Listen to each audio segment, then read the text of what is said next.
Azərbaycanda elmi institutların birləşdirilməsi ilə bağlı Prezidentin imzaladığı son qərar, elmi tədqiqat sahəsində struktur islahatlarının yeni mərhələsidir.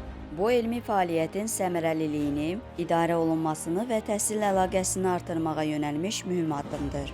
Bu sözləri Axar.az açıqlamasında təhsil eksperti Kamran Əsədov deyib. Ekspert bildirib ki, bu qərarın əsas məqsədi optimallaşdırmadır.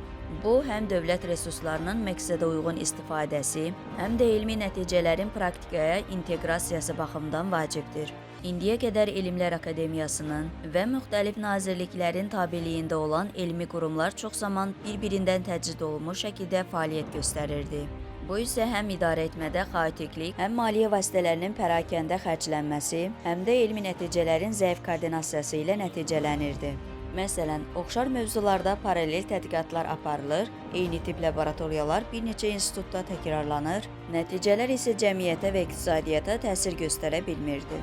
İnstitutların birləşdirilməsi nəticəsində idarəetmə strukturunda ixtisaslar, texniki resursların birləşdirilməsi, elmi personalın daha düzgün bölgüsü mümkün olacaq. Bu, həm də elmi əməkdaşlıq üçün daha geniş imkanlar yaradacaq. Ekspert əlavə olaraq bildirib ki, bu qərarın təhsilə qazandıracağı əsas üstünlük elmi müəssisələrlə ali təhsil müəssisələri arasında əlaqənin gücləndirilməsi olacaq. Son illərdə ali məktəblər elmi tədqiqat funksiyasını daşısa da, müstəqil institutlarla əməkdaşlıq zəif idi. İndi birləşmiş və daha güclü institutlar universitetlərlə birgə layihələr, magistr və doktorantların praktik bazaya çıxışı baxımından yeni imkanlar yarada bilər.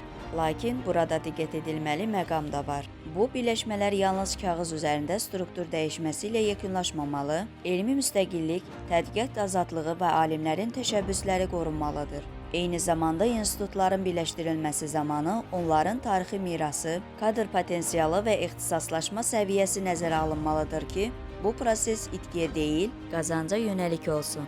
Qeyd edək ki, Prezident İlham Əliyev Elm və Təhsil Nazirliyinin tabeliyindəki elm institutlarının birləşdirilməsi ilə bağlı sərəncam imzalayıb.